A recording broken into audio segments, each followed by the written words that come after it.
Good evening. I would like to call to order the Keizer City Council in regular session. It is Monday, August 1st, 2022, and ask our city recorder to please call roll. Councilor Herrera? Here. Councilor Reed? Here. Councilor Kohler? Here. Mayor Clark? Here. Councilor Smith? Here. Councilor Starr? Here. Councilor Duran? Here. Thank you all very much. If you are able, I ask you to rise and please all join us in the Pledge of Allegiance. I pledge allegiance to the flag of the United States of America and to the republic for which it stands, one nation, under God, indivisible, with liberty and justice for all. Well, good evening, everyone, and we made it through this week of very high temperatures, so today was a great relief. It is always a pleasure to be able to begin a city council meeting with a celebration. And tonight we get to celebrate a volunteer of the quarter, Phil Worthington. And I'm going to pull up the nomination from Susan Foster, who turned in this nomination and said, Phil has worked as a volunteer for over 20 years, helping to serve our community. He has provided expert help in the kitchen at St. Edward Catholic Church in cooking and serving meals during many past holiday seasons, as well as our monthly Keizer community dinners since 2016. Phil also headed up the food box distribution at St. Edward during the COVID shutdowns. I'm gonna press pause here. That was hugely important for families in our community. I can't emphasize that enough. Handing out over 500 boxes per week. He drives from his home in Lebanon to help all of our Keizer residents whenever asked. I can't remember a time he said no to a request for help. Phil's contribution of his time and talent has built our community spirit over the years over the Keizer Community Dinner. He's been a role model to all of us, not just on providing food for people, but on providing an example of sharing your time and skills to help and bless others. It is truly an honor to recognize this volunteer of the quarter, Phil Worthington. Thank you very much for your service to Keizer. And even though you come from Lebanon, you are an honorary Keizerite. Phil Worthington, ladies and gentlemen.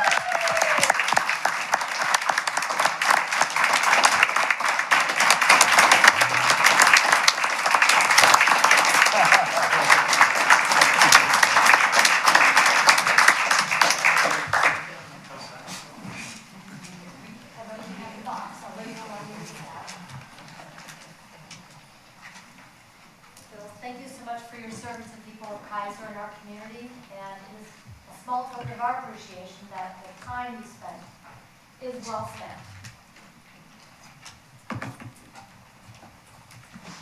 All right, we'll act like you want. Hang on.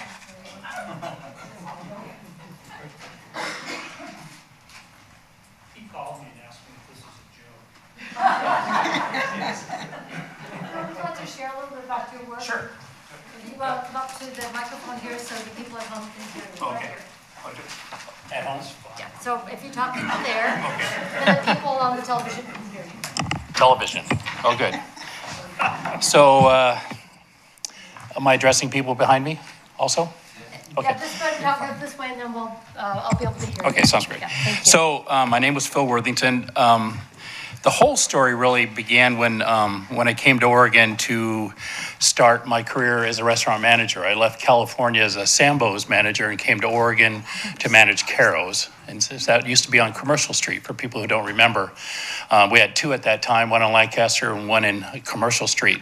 I did that for several years and moved on to Skipper's on Lancaster, seafood place. Not there any longer. And kind of grew tired of that industry and then moved on to Chalet Pine Pancake House. I managed the one on Portland Road. We had the Market Street location where we made our own cinnamon rolls and strawberry jelly and our own pies. It was a great place. Company had a lot of financial issues. I kind of left the company and went to work for Vips Restaurant downtown in Salem on Commercial. They transferred me to the Vips over the overpass on Highway 34. So at that time, I decided I had had enough working for someone else and bought a carpet cleaning business and built it into a floor covering store. And if I didn't have enough time on the side, I started up an ice cream truck business and a vending business. So I still do that to this day. But I love volunteering, and it's hard for me to believe that I've been doing this for 20 years at this church because it's given me so much opportunities to work with such great people. But I guess what bothers me the most is this isn't really about me and this award that you feel I'm deserving of. It's about the people that I work with, because I'm only as good as the people that I'm work with, because we're all a team. So behind me are probably 6 or 8 people that are just as deserving of this as I am, and I'm so blessed to have these people in my life. And so I don't take anything for granted, and I never know what's around the corner to help again, but the church has given us an opportunity to help an awful lot of people in this community. And like I said, I live in Lebanon, and unfortunately, the church that I with in Lebanon is not quite as big as St. Edward's. So this is what's been nice for me over the years. So Dan said I had about an hour and a half to talk, so I'm going to be able to leave the important stuff out. But no, but as Dan said, and leaving comment here, is I thought this was a prank when Debbie called me, because I play a few jokes on Dan, and I must have called 4 or 5 people, and I'll be darned if Dan wasn't correct. So I give him a pass on this one. So, but the most important person probably to me is my wife, Lindy, who's been enduring all this time that I've, because so much time has been taken away from family and friends and for me to serve the community. And I know that's a sacrifice, and I don't regret it. I would do it over again if I could. So I appreciate the award. And the other thing that's really nice is I'm able to work with a lot of you guys. We just had you this Wednesday on the serving line in our church. So it's really nice to work with the city council at our church serving food. And this last Wednesday was well over 250 people we fed in a 2-hour period. So it's exciting. So thank you, everybody. All right. Thank you, Phil.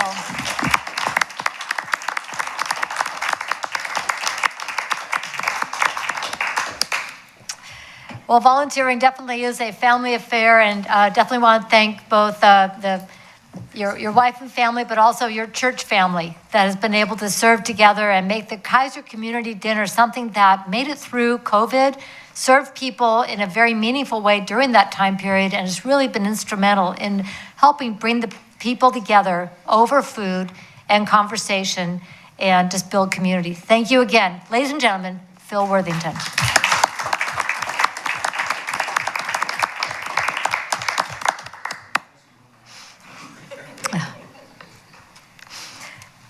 Of course, you are welcome to stay with us the entire evening. And at this point, we are going to go to committee reports. We have a volunteer coordinating committee recommendation for appointment to the Keizer Public Arts Commission, and this goes to Ms. Lockhart. Who gets this one?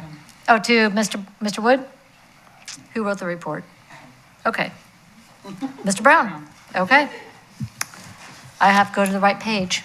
Mr. Brown? Okay. He shares the space now. So this This actually came from the city recorder. That's what I thought. But I did learn after the last meeting that I was the staff support for that committee, so I'm taking it on. There you go. So the volunteer coordinating committee, I did attend KPAC's the volunteer coordinating committee's meeting, as well as the Keizer Public Art Commission committee, and they have nominated Kat Thorson to position 1, expiring on June 30th of 25, and Cole Millet to fill the remainder of the term of position 2, expiring June 30th of 2023. And they both seem like exceptional people. They both attended the volunteer coordinating commission meeting, and so the matters before you, the motions in front of you. All right, thank you very much. Are there any questions? Another fantastic group of volunteers. We can see the effects of that work all over town, most notably our new mosaic out at the Splash Park. Council President Smith. Thank you, Madam Mayor. I move the Keizer City Council accept the recommendation of the Volunteer Coordinating Committee and appoint the following volunteers to serve on the Keizer Public Arts Commission: Kat Thorenson to position 1, term expiring June 30th of 2025, and Cole Millette for the remainder of the term for position 2, term expiring June 30th, 2023. Second. It's been moved and seconded that the Keizer City Council accept the recommendation of the Volunteer Coordinating Committee and appoint the following volunteers to serve on the Keizer Public Arts Commission: Kat Thorson to position 1, term expiring June 30, 2025, and Cole Millette to fill the remainder of the term for position 2, term expiring June 30, 2023. Any further discussion? All in favor signify by saying aye. Aye. Any opposed signify by saying no. Motion passes unanimously. Was there anyone, I do have someone here for a committee report, and that would be Steve Wolf, who is here to report on the Traffic Safety Bike Ped Committee. Welcome. Good evening.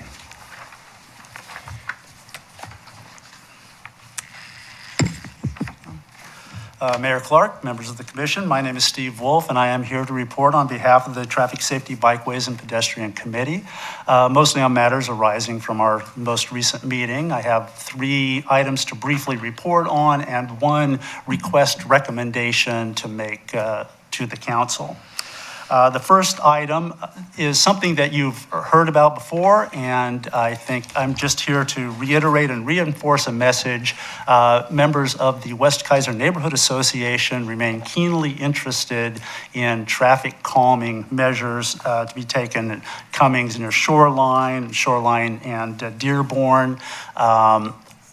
I think I won't rehearse in detail those recommendations because, as I say, I think you're well aware of them, but are very interested, and I think you're going to probably hear from members of that association today. But just to say that remains a matter of concern to them and of interest to us as well. That leads to the second item, which sort of grows out of that, having seen some of the challenges that the association has faced in trying to move this forward. Chair Jamie Davis of our committee has asked the members of the committee to review the neighborhood traffic management program, which includes the process for neighborhoods and neighborhood associations to bring matters of concern to the council and to other interested or people who have authority to take action in these things. It appears that this process has not been updated since it was implemented in 1999. And so we are going to be taking a look at that. We've just started that process and are going to try to develop perhaps some suggestions for simplifying, clarifying, or updating some of the processes and criteria in this program. The third matter I wanted to report on was a little unrelated to those, but the committee will have a booth at Keizer Fest this year. We will be staffing that and will be providing information about what our committee does, the matters in which the committee is involved, and also probably providing some helmet fitting for kids to purchase helmets at a very discounted cost. So we're really looking forward to that and being part of that. The matter I wanted to bring to you as a recommendation, again, arises out of something Chair Davis had charged the committee with looking at our statement of purpose, the committee's statement of purpose. And Debbie Lockhart has informed us that our statement of purpose is one of the more detailed and elaborate statements of purpose. So we've been looking at that, and one particular provision stood out as something that probably requires updating, and that's paragraph 2 of the statement of purpose, which currently calls on the committee to develop and maintain a master bikeway plan to include an assessment of the need for bikeways, recommended routes with costs and priorities, proposed funding sources, and implementation program. Search as we might, we have not been able to locate a master bikeway plan, and it appears that there has not been one for quite some time, that at some point that was subsumed into or simply superseded by the city's transportation system plan and the bicycle component, the bikeways component of that. So we are recommending that the language of item 2 be amended to reflect that and to say something like, a purpose of the committee is to develop recommendations for inclusion in the bicycle system component of the Keizer Transportation System Plan, including an assessment of the need for bikeways, recommended routes, et cetera, to better reflect what we think our role is now, given that there is no master bikeway plan for us to create and maintain. And I think that concludes the substance of my report. Any questions about any of that? Before I go to questions, for that recommended change, is that in a memo, was that adopted by the Transportation Bike Bed? The committee moved and adopted a motion to recommend that change to City Council. So at this point, with permission of council to refer this to Mr. Johnson for review and to bring back to the City Council, that would be an amendment to the Traffic Safety Bike Ped Committee Appendix A, I believe, which has all of that detail in it. And thank you to the committee for identifying that needed change. Yes, and the recommended language is in our minutes from the last meeting. So. Okay. All right, we have that. Councilor Herrera. Thank you, Madam Mayor, and thank you for your report. Very, very nice. In your new language, is that a done deal, like what you read out to, including? Yes, that's our recommendation to the council. Now, obviously, the council has the authority to adopt whatever language it might see fit to. I was just curious, to because when you said in the including, I purpose. always think of, but not limited to. Yeah. Always leaves it open. Yeah, no, absolutely. Again, that's simply our recommendation. I think Thank you. ultimately the Thank you very authority much. is with the council. All right, thank you. Further questions? Councilor Kohler. Thank you, Madam Mayor. Now, as you remember, I actually attended the meeting. And so one of the things that they talked about was they wanted Keizer to become a tree city. Yes, and we're just sort of in the early stages of that. That was something that Member de Blasi indicated that there's a mechanism for that he had talked to the city manager about that and asked that the committee bring the suggestion in the form of a motion. Hirsch Sangster on a committee suggested it might be more appropriate for the Stormwater Committee or the Parks Board or something like that. I recommended that Mike develop a motion and share that with our committee before we move forward with that. And so I think there may be a motion for our committee to consider to then make a recommendation to City Council regarding that. Okay. Follow up? Yes, please. We had talked quite a bit about that, and it sounded like that they were going to look at what the requirements were for that and then bring that forward. Yes. Okay, and then the next thing I have is the Windsor Island Street Project. It seems like there was quite a bit of discussion on that too. There was a lot of discussion about it, and people were concerned about road closures and some of the things that were happening around Windsor Island. I think that that was something that Chair Davis brought up. I don't know that we had much in the way of recommended action for that, except to maybe report to Public Works that those need to be, care needs to be taken in those things where you're doing road closures that are going to really affect a community of that, and that was affecting traffic patterns in that area. Right, I thought the discussion was that they wanted to recommend to Public Works that they let people know about that in some additional ways and maybe have more than one way to detour. Yes. Okay, so, okay.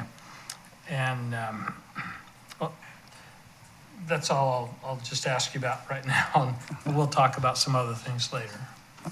Great. Very good. Any further questions?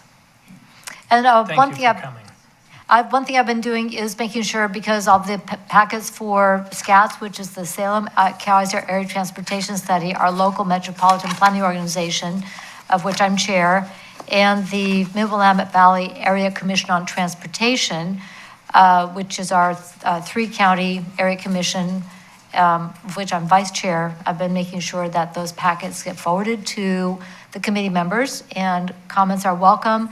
Oftentimes, there are also opportunities for making public comment or to do outreach for surveys and so forth. One of the big ones right now is for Chariots, our local transit agency, which is doing long-range planning, and encourage the committee to look at that plan and provide opportunity for getting comment to Chariots on the development of their long-range strategic plan. And I want to applaud Chariots for taking this effort to do long-range strategic planning. They've been doing some fantastic work, and look forward to the new plan coming out.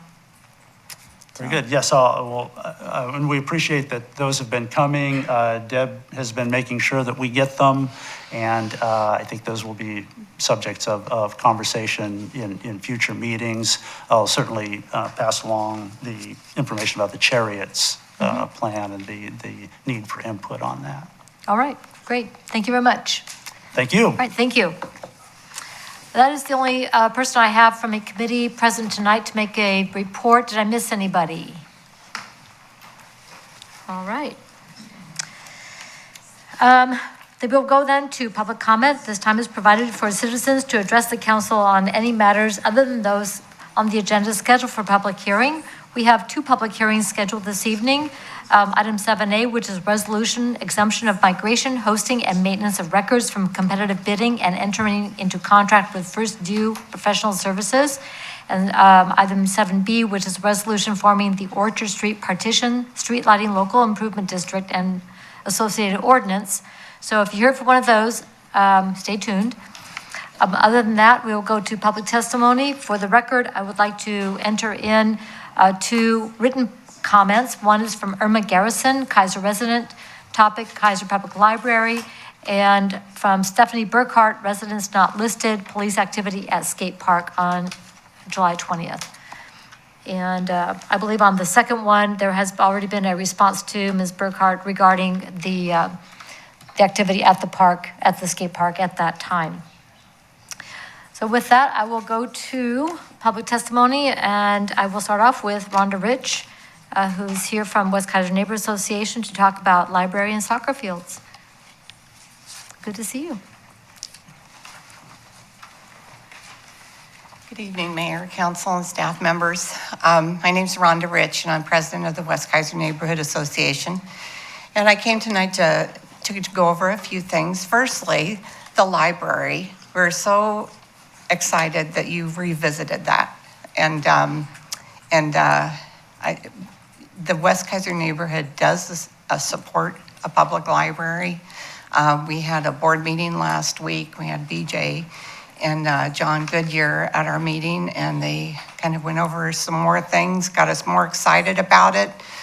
You know, I'm not one to say, yes, I want to pay more taxes or more fees, but I think the library is much needed in our community and will benefit all ages. So I hope that with encouragement, the 8A ordinance is passed tonight so we can put it on the ballot and start doing some work to get that going, getting more people excited. I think this isn't coming from you, this is coming from the community, so hopefully it'll be successful.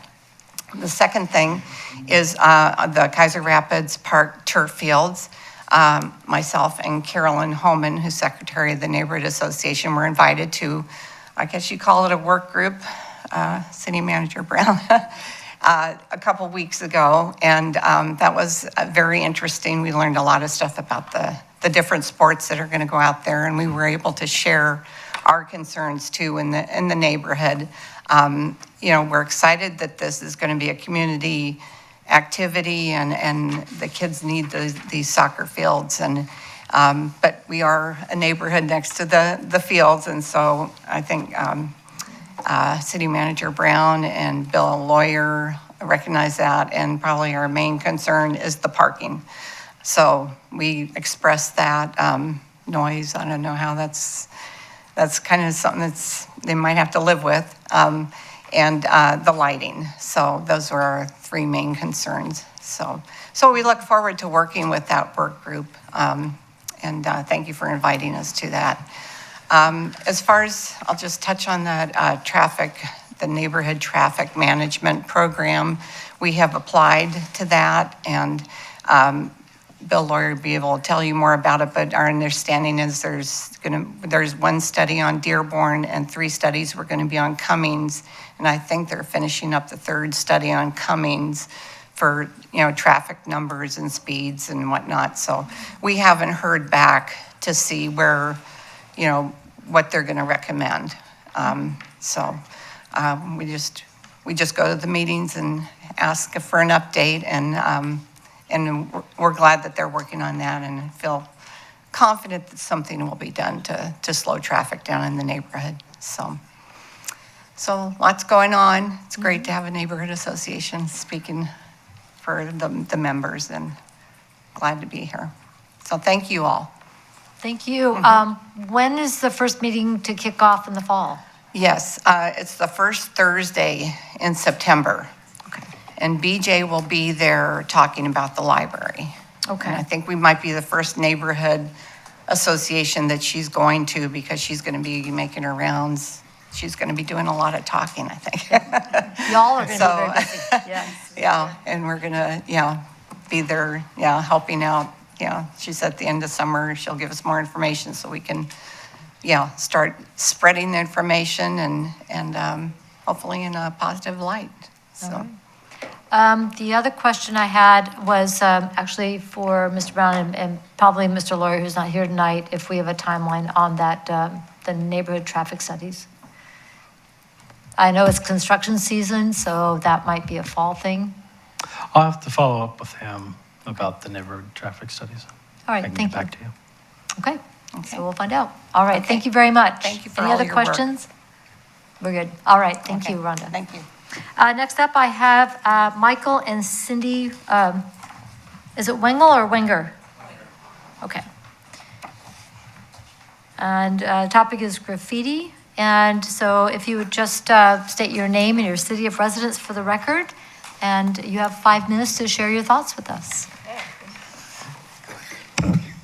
Thank you so much, Madam Mayor and City Council and staff. We weren't positive that this was the group we were supposed to bring this to, but we just thought if we could get some strategies on, how to proceed, so. Okay, So I'm Mike and she's Cindy. okay, And So- we're Keizer residents, right? okay. And we're married, so we'll probably interrupt each other to kind of get the story. But I think there's just an upgrade on the east side of McLeod with graffiti. And so we're concerned as residents that we've seen some of the kids, most of them are, junior high, high school. But it started small about 4 months ago, but now it's starting to get to be kind of a bigger thing. So did you want to add to that?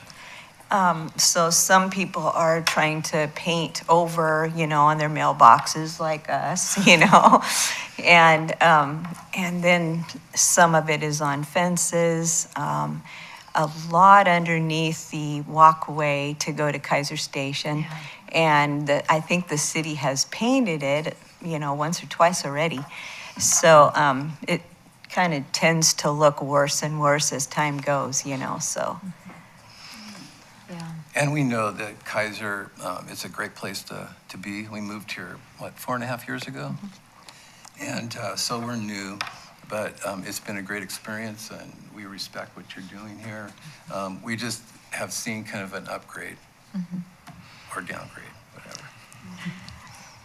Well, thank you. And you're not the only ones. So if it's okay with you, I'd like to actually ask our chief to talk about some of the issues that we have in town about graffiti and ways that people can communicate with the police on those issues. Yeah, it's really a team effort between the cops and code enforcement. Code enforcement's the primary responder on that, and then we follow up with, we have information and we have a pretty good handle on what tagging symbols belong to whom. So if you see something, just call us, and then we'll respond. Unfortunately, I hate to even use the term, it's overused, but it's like whack-a-mole, and it happens to be up in your neighborhood right now, and which it's really rather uncommon for it to be up there, except for around down Tepper Lane.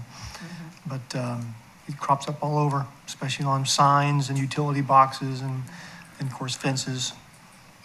And the penalties for it aren't that grave, so regrettably. Does it actually help to paint over them? Oh, yeah, gee Okay. whiz. If you don't get right on top of it, you're inviting more of it. Right. There's probably no greater economic lesson in the world than graffiti as far as leaving it be. It just grows and multiplies. So if we make contact with these neighbors that have it on their mailboxes and fences and are leaving it there, that's probably a good thing to do then. Yeah, whether it's required to, Yeah, when we receive complaints, if our code compliance officer goes out and visits, he sees tagging, it's always hard for us because we end up coming to private property owners and saying, hey, you got graffitied and now you need to clean it up. And it's like, they're supposed to clean up within, I think it's 5 days is the max. So we really do try to stay on top of it as we know about it. But we do have one code compliance officer for our whole city. So if we don't know about it, we don't know about it. But yeah, you can absolutely call in and we'll get out there, and Ben does a great job of trying to work, and he actually generally will have a supply, and if it's a small amount, sometimes he just takes care of it right then and there, so. Okay? Thank you so much. All right. Well, thank you. Questions? Councilor Herrera has a question. Yeah, first of all, thank you for coming in and speaking to your situation here. I really appreciate it. I'm trying to find out exactly where on McLeod and is it mostly graffiti, damage? I'm trying to fine tune this because I work with this, I'm across from Park and I deal with this every day. I mean, there's actually slang and there's actually improper words that are used Okay, on the mailbox gotcha. itself. Like we talked to our mail carrier and she said, yeah, you could go ahead and clean it up. So that's what we've been doing. But it hasn't been like damage to property, like a fence broken. But we did have the police there about 2 weeks ago, and we were awakened by, get your hands up, about 10:30 at night. So it was great to know that the police were there, so. And just so you know, I'm across from Park and there's been kind of an uptick in, I don't know if you guys noticed that, but there's been a lot more graffiti and we stay on top of it. And you're right, there's a lot of kids in our park. And I go over there and if I see the F word, it's gone within an hour or any other language. And it's been a lot more this year than before, but thank you for bringing that up. Appreciate that a lot. Yeah, Thank you. And then Councilor Duran has a question. Well, I wanted to say it's good to see you. I used to live next door to them. So it sounds like their mailbox used to be my mailbox too. So it sounds like that's an issue.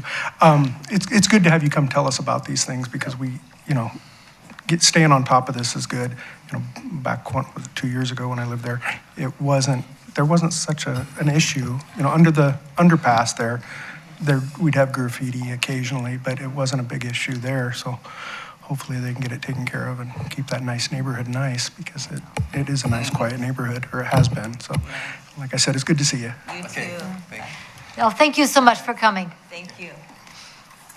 Carolyn Holman, you're up next. Oh.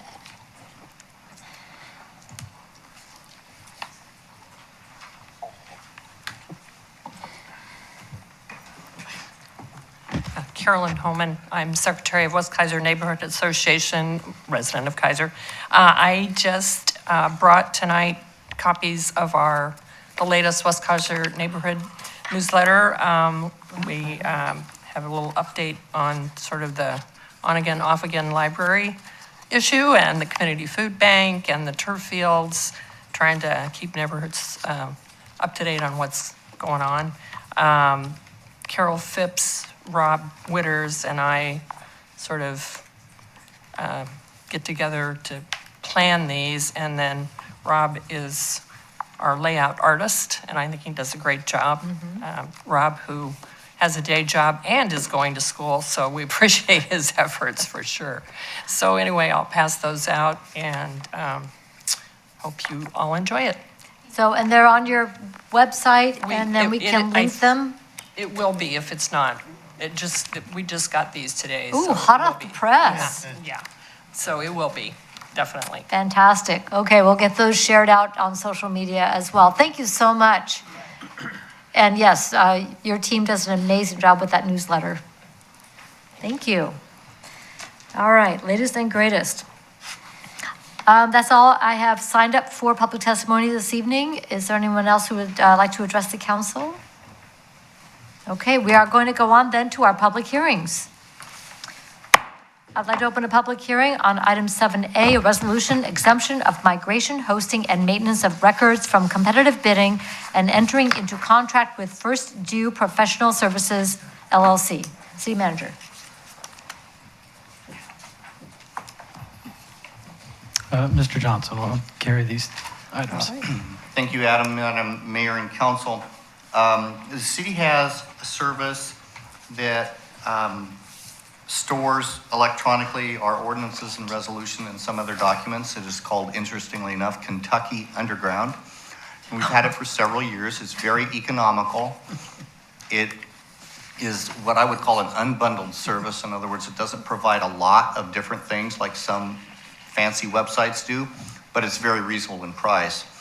That company recently informed us that they're getting out of that business, and we frankly had trouble finding someone who wanted to do it for any kind of lower price without adding on a bunch of bells and whistles that we felt we didn't need.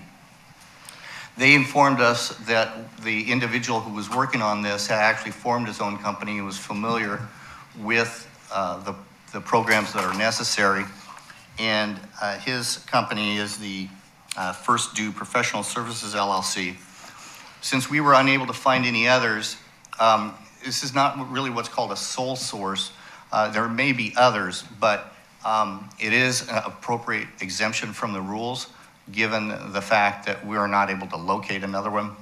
And so consequently, we've done the appropriate notice for an exemption from the competitive bidding. And along with that, what we typically do, of course, is have a resolution so that we can take care of it in one meeting to authorize the signing of the agreement. So that's in the one resolution there.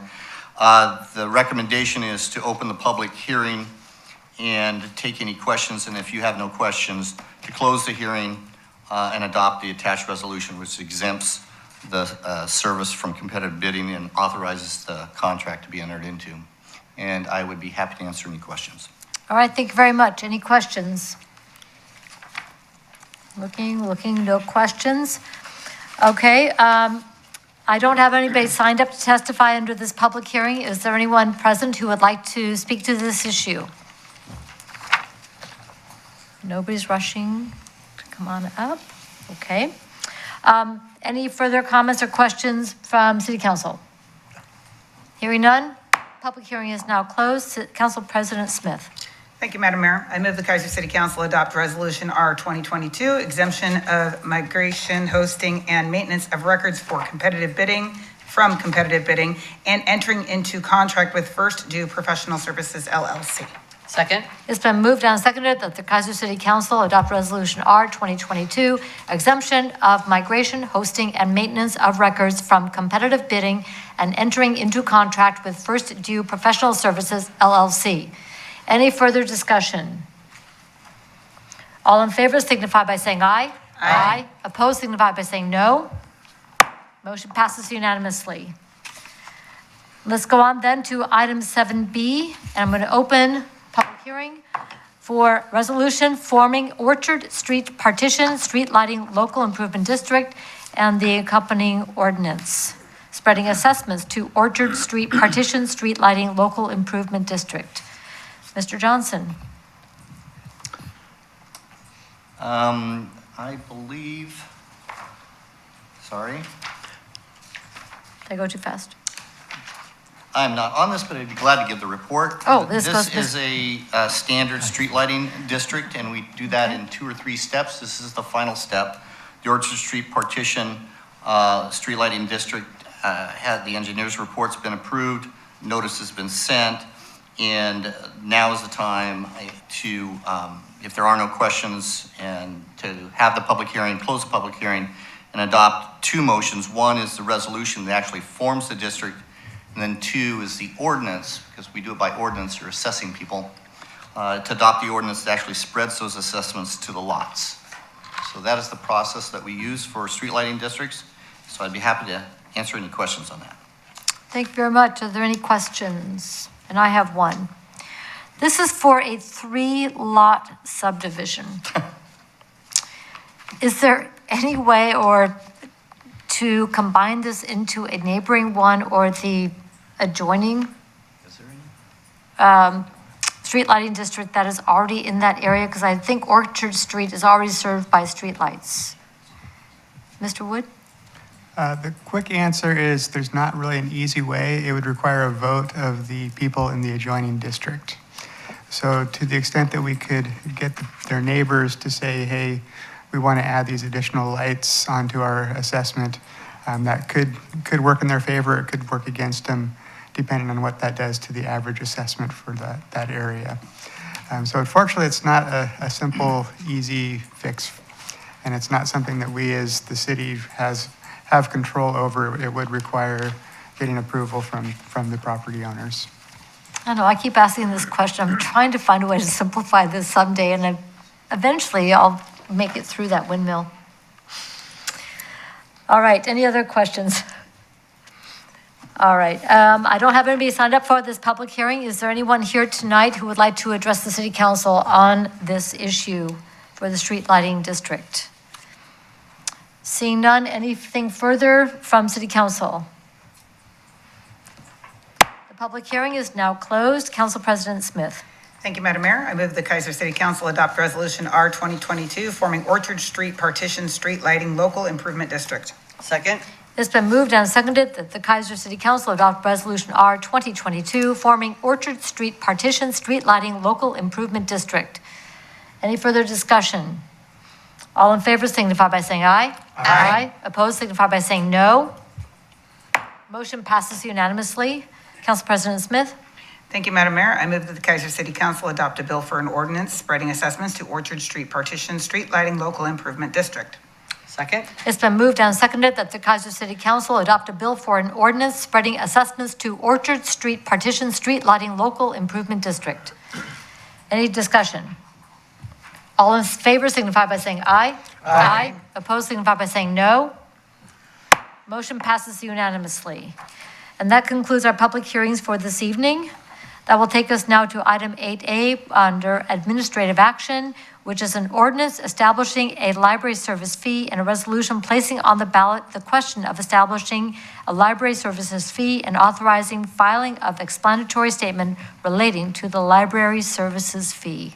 The moment you've been waiting for. City Manager. Does this go to Mr. Johnson? Yes, thank you, Madam Mayor. At the last meeting, the council directed our office to prepare the paperwork to put this question on the ballot, and so you have before you both an ordinance which actually would establish this library services fee, and then the resolution to approve the ballot title and explanatory statement and to place it on the ballot. Backing up for, and maybe the council knows, but just so how the people understand it, the council can pass an ordinance. In this type of ordinance, they can pass without a vote. When you choose to send it to the voters, you still pass an ordinance. So the ordinance itself looks like a regular ordinance, except at the very end, it says this matter is a referral and it's going to be placed on the ballot. So that if the ballot measure passes, you have the ordinance. You don't have to come back. Council doesn't go back and do anything. The ordinance is already there when it passes. So that's the method of how that works. I'm not going to spend a lot of time The city manager did a great job. I think it was at the previous meeting or in July. And so I attached his staff report that has a lot of great detail to it.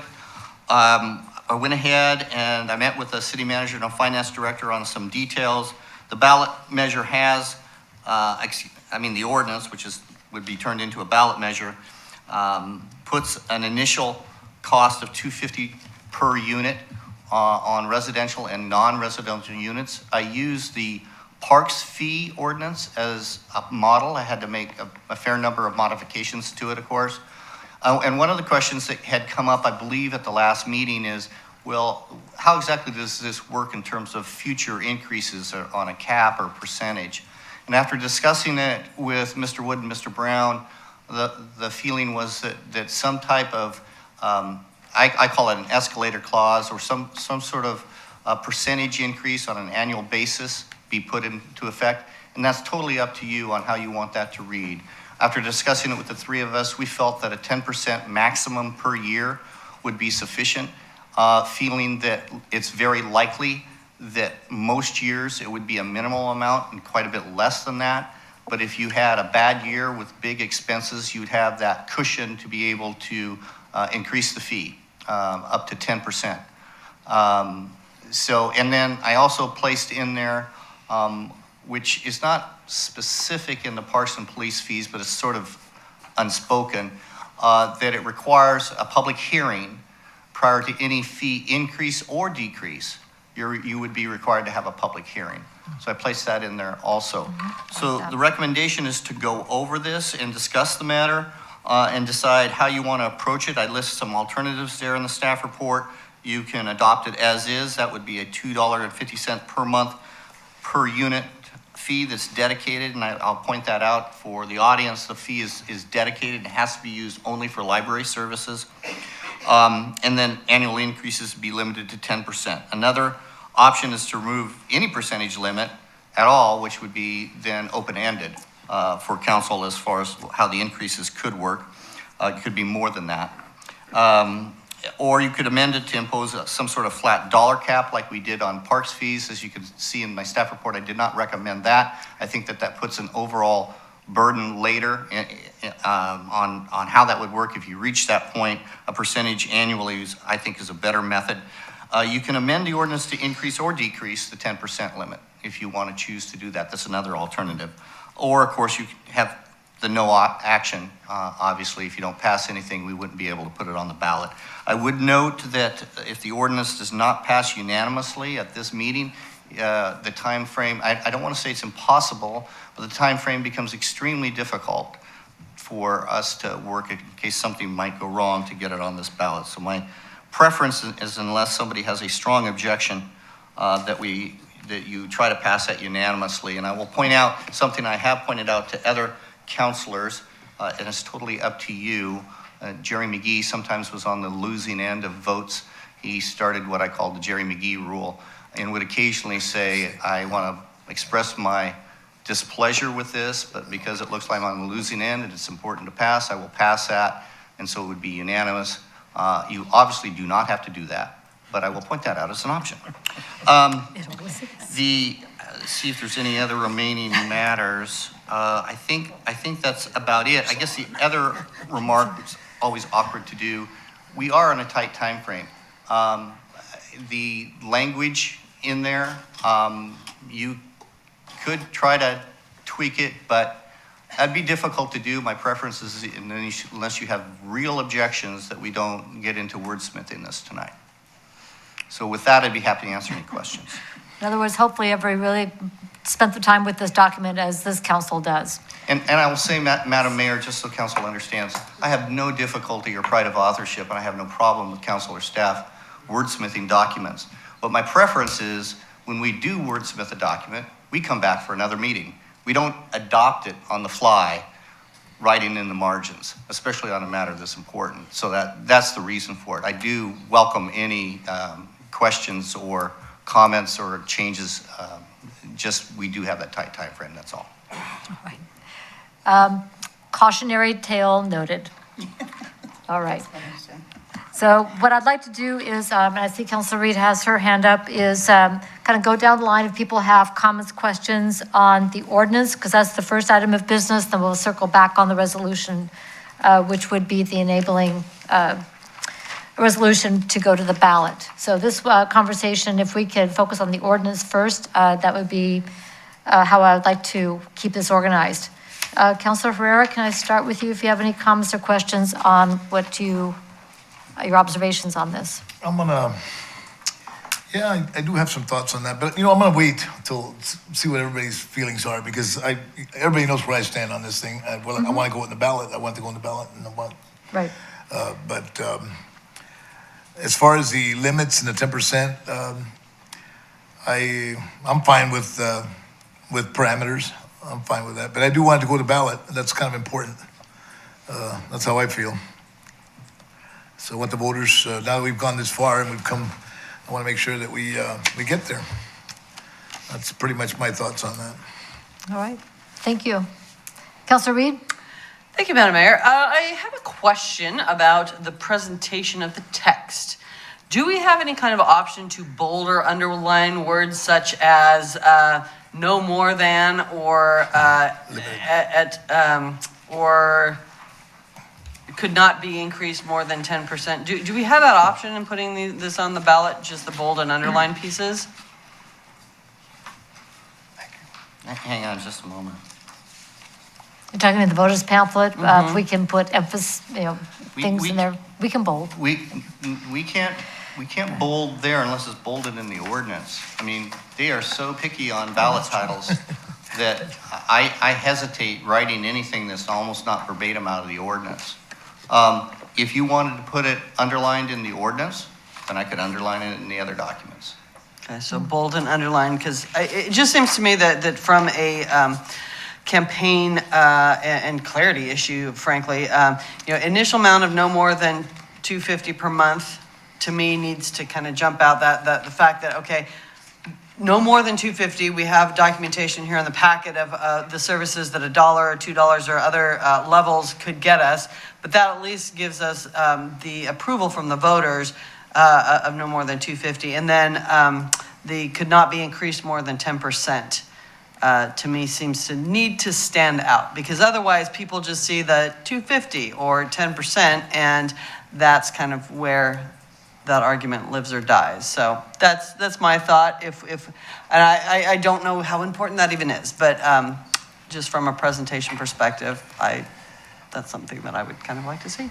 So can I jump in here for a second? Can that be in the explanatory statement that accompanies the ballot title? So I think this might go to the second issue we're going to discuss. So this is the ordinance itself. So can we press pause on that question and to get to the resolution for the ballot title? Because we have an explanatory statement that accompanies this ordinance. Would that might be the place where we'll have that conversation about what that feels like? Sure. Okay. Good to press pause there? Mm-hmm. Okay. Councilor Kohler. Sorry. Thank you, Madam Mayor. I think I've said enough about the library in the last 5-6 meetings, and I'll leave it at that. Thanks. All right, thank you much. Council President Smith, nothing to add? Councilor Starr? You good? All right, Councilor Duran. So my only question is, I think we don't have to do this now, but at some point we need to say when this is going to start. But that we could do that later after it passes? My understanding is that the timing and the amount, the initial amount, theoretically, by the way, I want to make sure you understand, this is just a funding mechanism. All the details with regard to whatever kind of relationship we have with Keizer Community Library or what happens with CCRLS are not connected with this. This is simply a funding source. You can, if it passes, you can impose in your discretion up to $250. So you're not actually imposing any fee yet. The timing and the exact amount will be determined by the council if this passes. Along with then the intergovernmental agreement with the then Keizer, I don't know, but IGA, but MOU. It wouldn't be an intergovernmental agreement really, but Right. an agreement between the city of Keizer and Keizer Community / Public Library at that point. Right. Okay. So there will be additional conversations on how we develop the details. Okay, thank you for that clarification. It's a great question. Anything else that councilors want to know, express, discuss before we put the ordinance on the table for a motion? Okay, Council President Smith, let's do this. Thank you, Madam Mayor. I move the Keizer City Council adopt ordinance 2022 establishing a library services fee. Second. It's been moved and seconded that the Keizer City Council adopt a bill for an ordinance 2022 establishing a library services fee. Any further discussion? All in favor signify by saying aye. Aye. Any opposed signify by saying no. Motion passes unanimously. Okay, following up with that, Council President Smith, do you want to put the resolution on the table and we will then debate? Yes, thank you, Madam Mayor. I move that the Keizer City Council adopt Resolution R 2022, placing on the ballot the question of establishing a library services fee and authorizing filing of explanatory statement relating to the library services fee. Second. It's been moved and seconded that the Keizer City Council adopt Resolution R 2022, placing on the ballot the question of establishing a library services fee and authorizing filing of explanatory statement relating to the library services fee.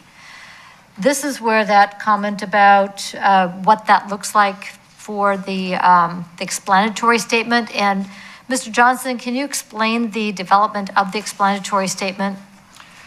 Sure, thank you, Madam Mayor. The explanatory statement is the statement that goes in the voter's pamphlet. We're entitled to, but not required to, have one when we're referring a matter to the voters from the council.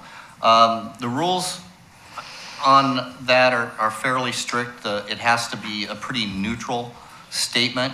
I would not suggest changing anything in the ballot title itself, which is even more sensitive. The explanatory statement, my preference, rather than a bold and underline, which would be somewhat unusual in an explanatory statement, would be to simply set off that line, and I'll read it for the audience. The initial amount of the fee cannot be more than $250 per month for each residential and non-residential unit, actually 2 sentences, and the fee could not be increased more than 10% in any 12-month period. My suggestion would be to block that into a separate paragraph so it would stand out better rather than bold or underline it, but that's up to council. Right, that would take a little more space on the page, but it would make it very visible as a person scanning down the page, because I know how I read my voter's pamphlet. I'm skimming. I'm going to pick up some key points as I'm doing my decision making, then I stop on the paragraphs that catch my attention. So if we do that as a single sentence paragraph, which all my English teachers loved, that would... It'd be 2 sentences. Yeah. And you can break that up any way you want. It's funny, there is no line limits, amount limit, there's just a word limit. So as long as you're not changing the number of words within the word limit. Okay, does that work? Yeah. Okay. Anything, yes, Mr. Johnson. So I need an amendment, or a friendly amendment. Oh, okay. I make the friendly amendment to put the sentences, the initial amount of the fee cannot be more than $250 per month for each residential and non-residential unit, and the fee could not be increased more than 10% in any 12-month period, to be a paragraph unto itself. I accept that friendly amendment. And you made it, so, Second. all right. Yes. So it is amended. I mean, yes, approved. That's what I mean. Okay, the resolution is amended. Anything else, council, on the resolution itself or on the ballot title, which is on page 42 of the packet, and the explanatory statement? Hearing none. All in favor, please signify by saying aye. Aye. Any opposed, signify by saying no. Motion passes unanimously. All right. We're off and running. Okay, and then one of the things that does happen once a ballot title has been adopted, the role of city staff changes significantly. to be only support and so forth. City council, however, we can be as involved as we choose to with the campaign, since we are elected. So we have that right and responsibility if we so choose. So just want to make it clear that the staff role and our role are distinct and different. And if I got that wrong, I'm sure Mr. Johnson will. Well, that is correct. All right, I got that one right. Whew, I'll take it. Okay, that concludes item 8A. Let's go on to item 8B. It was a resolution, repeal of Resolution R 2022-3303, placing on the ballot the question of prohibiting psilocybin-related businesses within the city and authorizing filing of explanatory statement relating to this prohibition. I'm going to start with that, and then we'll come back to the ordinance and the subsequent resolution. Mr. Johnson, if you could address the issue of repeal. Yes, and this is under the category of not getting it right. I apologize. At the last meeting, the mayor specifically asked if we're not going to pass the ordinance unanimously, then shouldn't we wait on the resolution? I said, oh, no, go ahead, and we can pass the resolution. Yeah, that was wrong. Sorry about that. My assistant pointed out clearly the next day that that was wrong because the timing doesn't work, because you've now passed a resolution.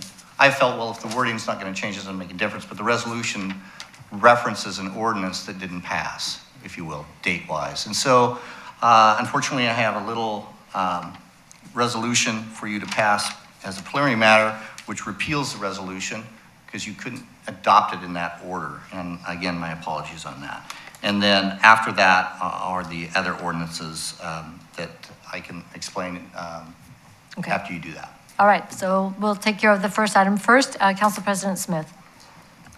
Thank you, Madam Mayor. I move that the Keizer City Council adopt Resolution R 2022, repeal of Resolution R 2022-3303, placing on the ballot the question of prohibiting psilocybin-related businesses within the city and authorizing filing of explanatory statement relating to this prohibition. Second? It's been moved and seconded. Any further discussion? Councilor Herrera. Yes, so this will put on the ballot. What exactly will this do? This is just we got ahead of ourselves at the last council meeting. Okay, so this is correcting what we did last time, is that right? Because we had the ordinance. Gotcha. And because it was not unanimous, the resolution should not have been passed at this time. So we need to undo that and then take this in the proper order. Thank you. All right, good question. All in favor, please signify by saying aye. Aye. Any opposed, signify by saying no. Motion passed unanimously. Okay, we are back to ground zero. Thank you, Madam Mayor, and I'll be brief since we did go over this the very last meeting. The psilocybin matter, of course, is before a lot of cities. Unless the council by themselves cannot regulate them except very limited and simply cannot prohibit them without a vote of the people. So the council directed us to prepare the paperwork for that, and we've done so. The ordinance is actually quite simple in a way compared to the fee ordinance for the library. It simply says that they're prohibited. So, that's in there. I'll actually read the exact language so people can see it's very short.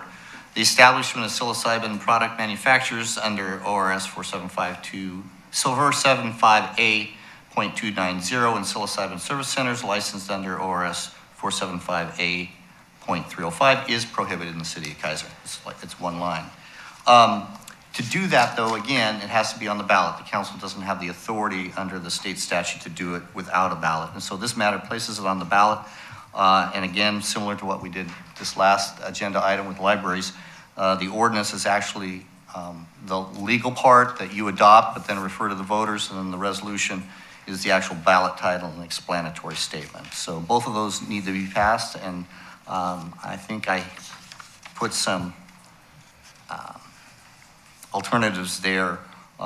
Really, you only have the alternative of not proceeding with it or saying that you don't want to proceed with it, but you want to jump into some sort of regulation of it. The concern with that, as you know, is because the state hasn't done their regulations, we don't know what the state regulations are going to be, so it would be difficult for us to adopt any regulations without them being coordinated with the state.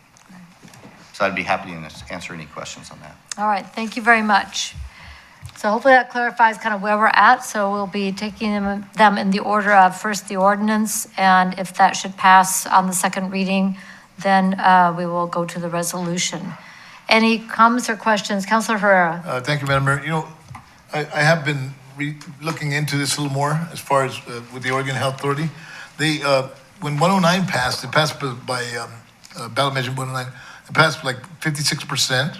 Doesn't mean it's right, but upon reading more about how this works, there's kind of a misconception that it's like a dispensary. I mean, this is a supervised setting where people are treated. A lot of it's PTSD or depression. And I think it's going to be something that it's going to come down the road eventually.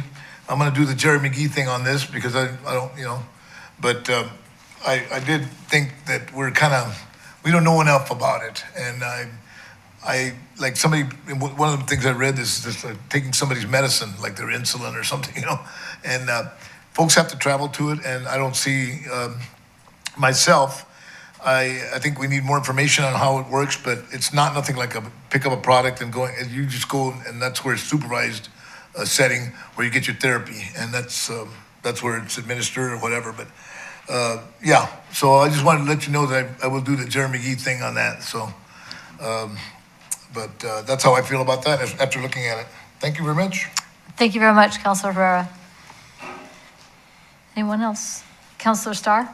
Thank you, Madam Mayor. I just wanted to clarify, Councilor Herrera,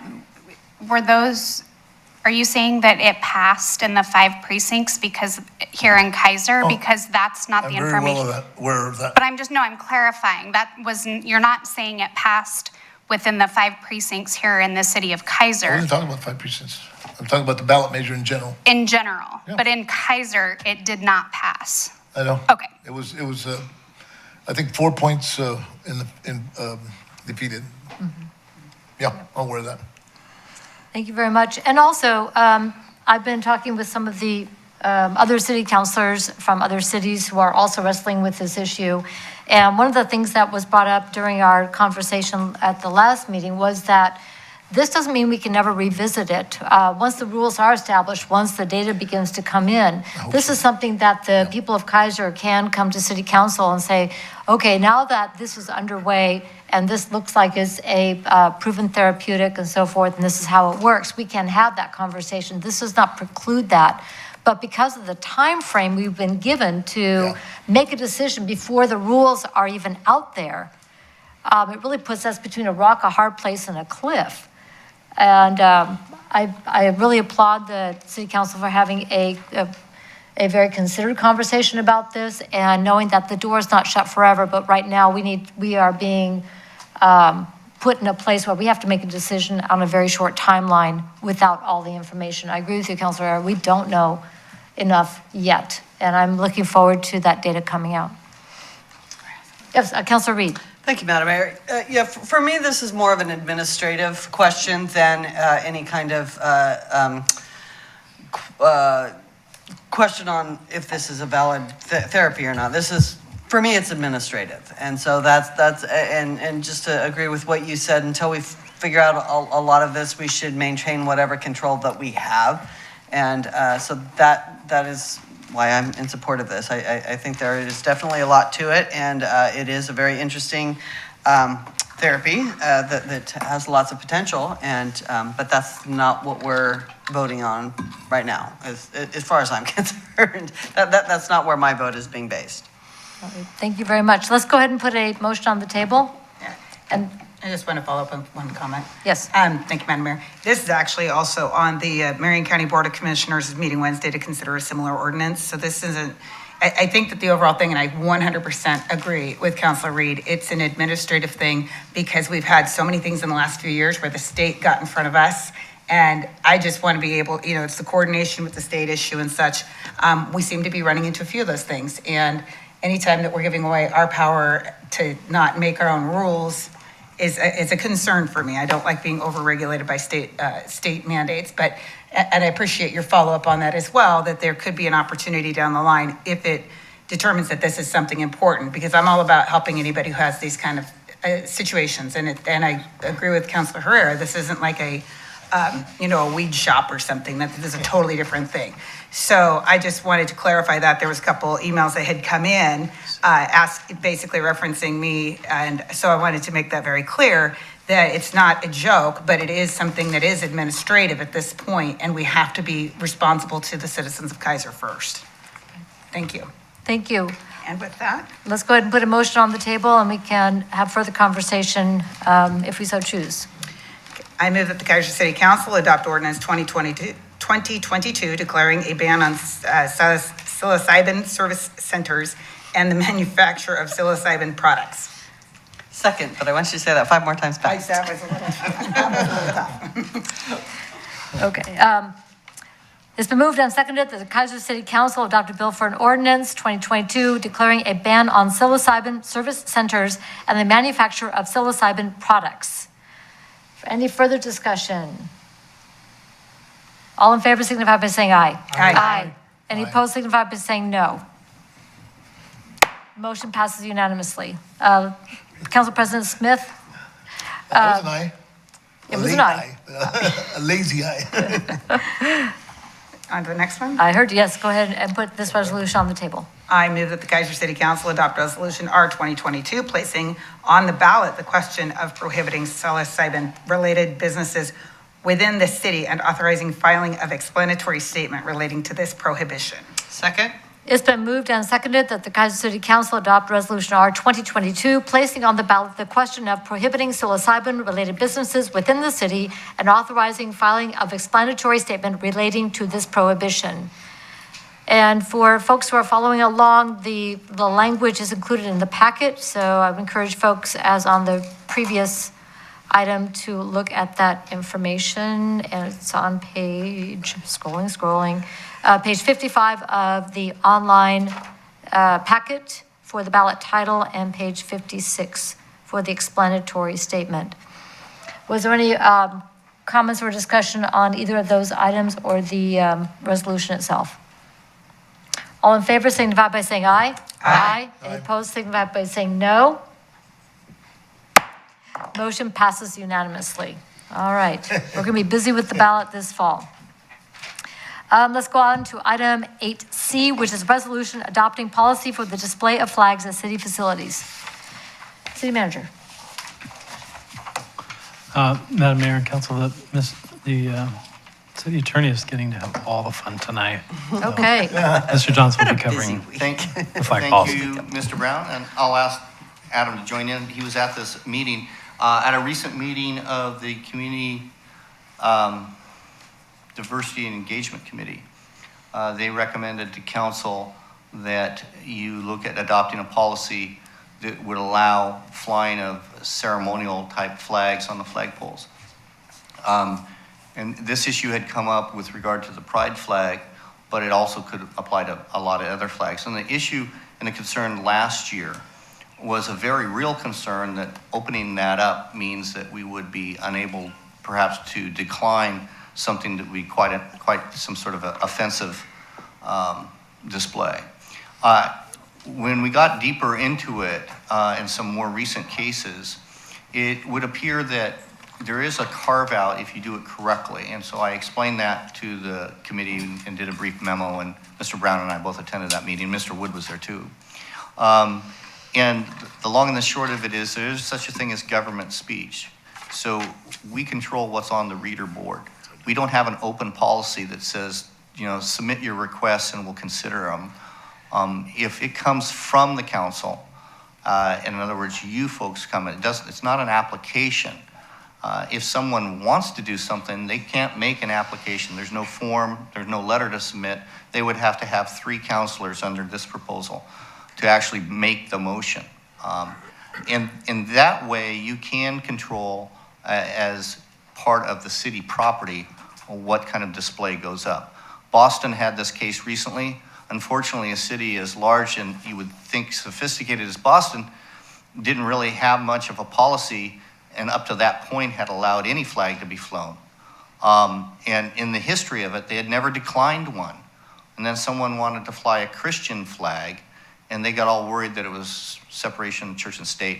Went all the way to the Supreme Court, and the Supreme Court said, well, if you had a program where you said you controlled it, that would be one thing, but you don't. So if you have that program, and so this is based on Coos Bay's program, there is this important difference. They put 2 counselors in, and you can certainly make it 2. You can make it whatever you'd like, but it needs to come from a counselor. You can make it even 1. I put in 3. You can definitely change that. And the reason I put it in 3, though, is that's our current policy on putting an item on the agenda. And so if the council wants to put an item on the agenda, it takes 3 of you. So I felt that was consistent.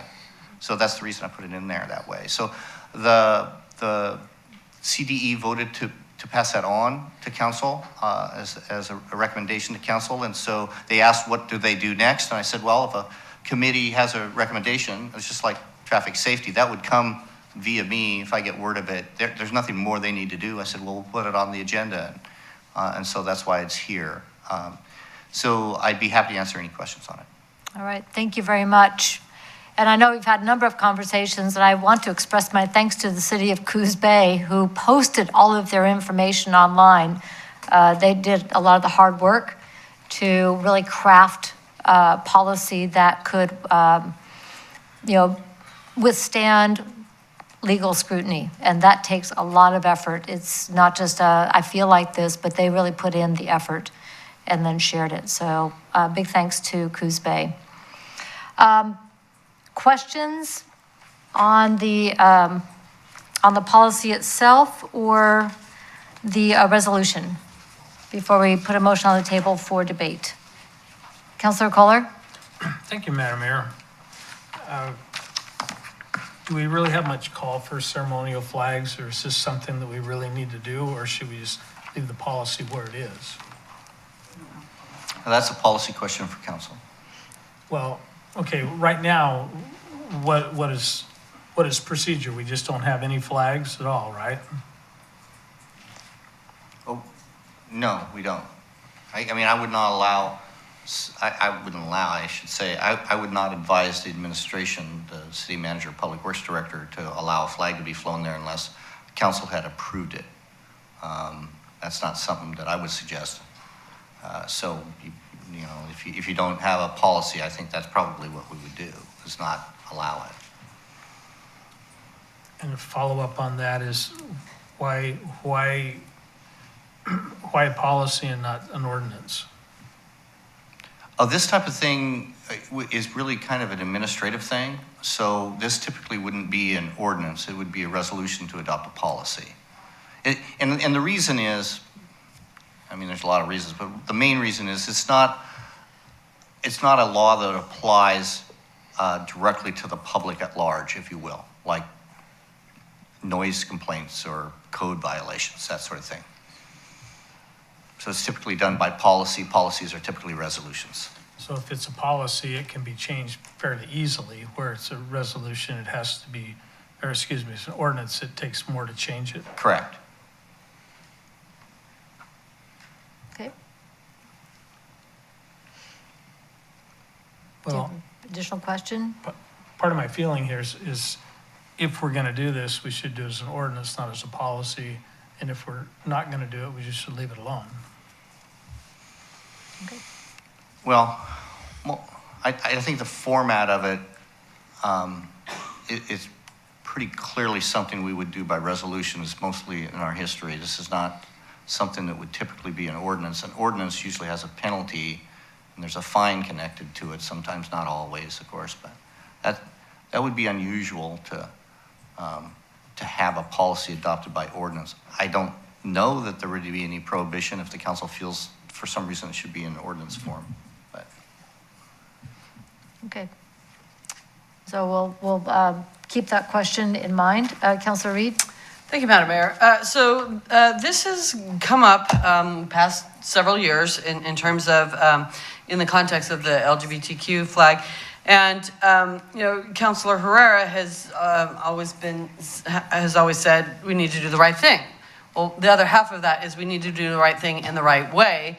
And there was no vehicle to be able to do this before.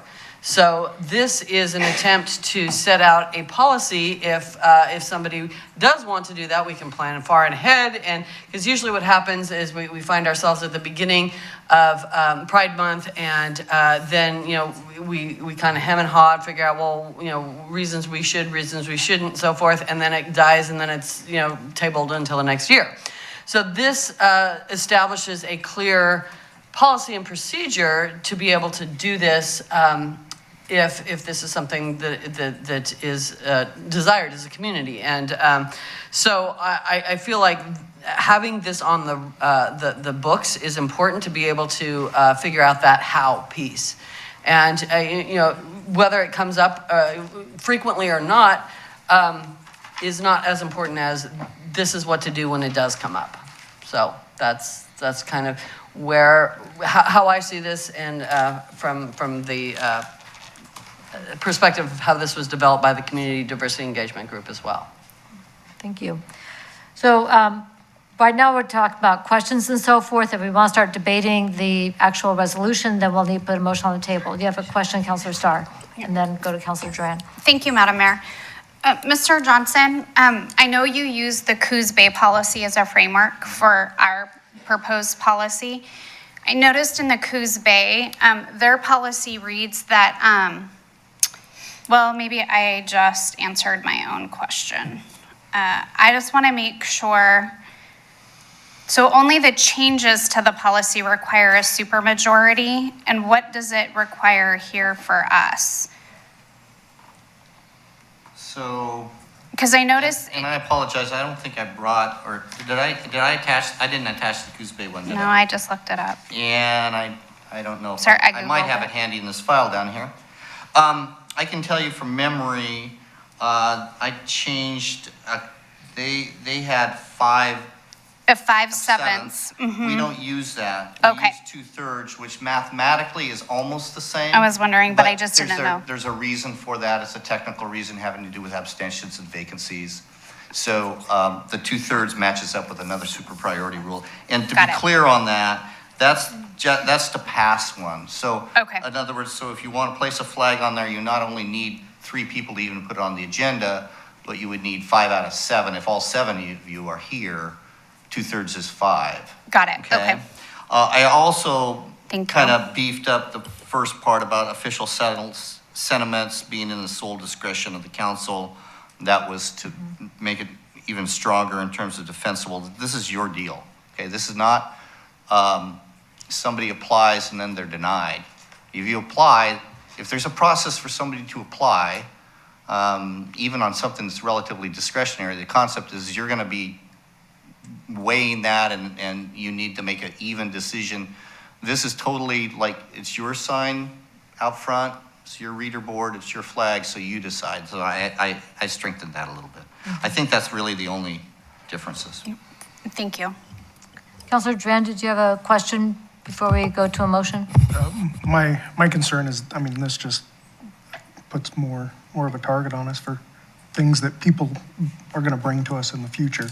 If we have to make a decision on it, or if we just say we're not going to do it, then we don't have to deal with it in the future. So I'm just thinking that the less ordinances or policies we have that call attention to, us making a decision, it's a little bit easier on us. So to go to your comment, because Mr. Johnson actually clarified that this is not something that's going to be by application and so forth. This has to be brought by city councilors, not by the public, like in a public setting. This would have to be 3 city councilors bringing it. Mr. Johnson, to Mr. Councilor Duran's question, saying that we're going to have people applying, that's not what we're doing here. Just to reiterate. I wasn't saying applying. Pardon? I wasn't saying applying. Okay. It's just, you have multiple people coming at us saying, I want this, so it's going to be, more people coming and asking us for things. And that's a potential, but that does not put it on the agenda. Is that correct? That's correct. Okay. I mean, I think Councilor Duran's point is you folks may have people asking you more directly, but there won't be an application process. That's the whole idea. Right. And it would take 3 councilors to agree to even consider it. And this is not terribly unlike the proclamation process, which is the mayor's discretion, according to our council rules and procedures, where I do get requests for proclamations that I do not issue, because according to our council rules and procedures, a nexus to Keizer has to be included in that consideration. So I get requests for all sorts of proclamations that never see the light of day here because there isn't a nexus to Keizer, even a remote one. So that is something that is in the mayor's discretion. Councilor Starr. Thank you, Madam Mayor. It just occurred to me, so when I looked up the policy in Coos Bay, they adopted it in September of 2021, so just short of a year. It just occurred to me, if I just thought of it, so I'm assuming nobody's talked to any of the city councilors down in Coos Bay to see how they feel this policy's going? I haven't had direct conversation. Have you? It came up in a discussion with a group of us from in League of Oregon cities, but as far as specifically, that was one of many cities that we kind of talked about. I wasn't specific on Coos Bay. In fact, I was thinking mostly like Wilsonville was when I really got into the weeds with, but they have policies. I actually asked one of the mayors, and they said that if you have the will, you can do it. Just do it, you know. And I thought that was kind of weird, but according to our attorney, we can.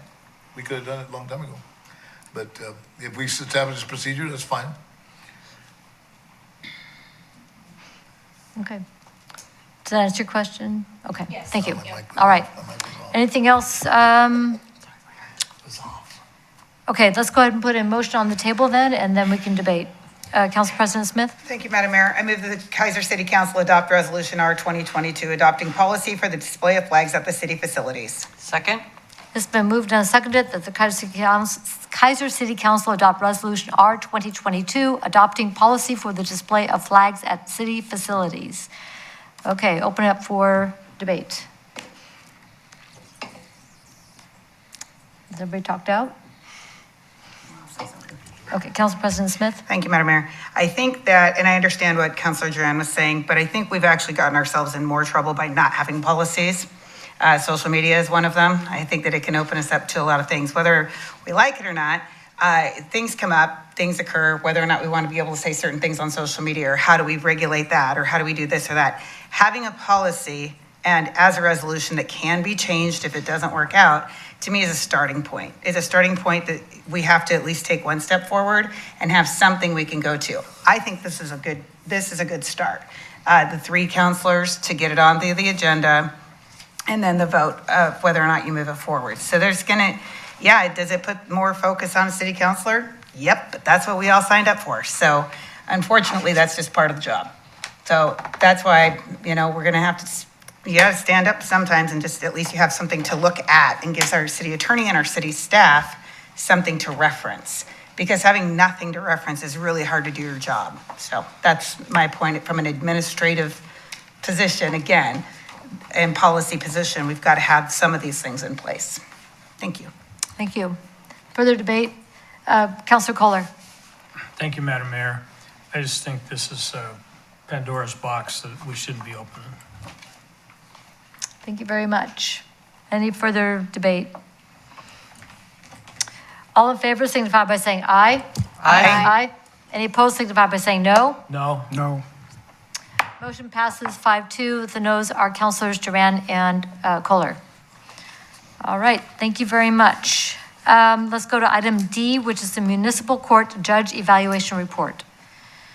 And this goes to Mr. Johnson. Thank you, Madam Mayor. This is the annual municipal judge evaluation, and as some of you may know, some of you may not, that this is done every year. 2 counselors are chosen. They attend some of the court proceedings and then just report back verbally. This year it's Counselors Reed and Duran, so they should report their findings to the council. And then if there's no concern, then the matter does not need a formal evaluation between the council and municipal court judge.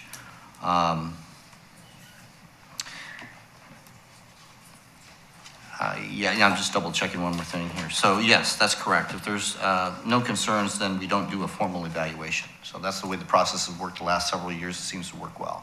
So I would ask Councilors Reed and Duran to report briefly on their findings. All right, thank you very much. Who drew the straw to go first? I can. Go ahead. Councilor Duran. All right. So I actually enjoyed my time being in court. I haven't been in court other than jury duty in 35 years, so for a traffic or anything. So it was kind of nice to see, especially how Judge Myers does court. From what I saw in court that day, Judge Myers truly cares about the people that come in front of him.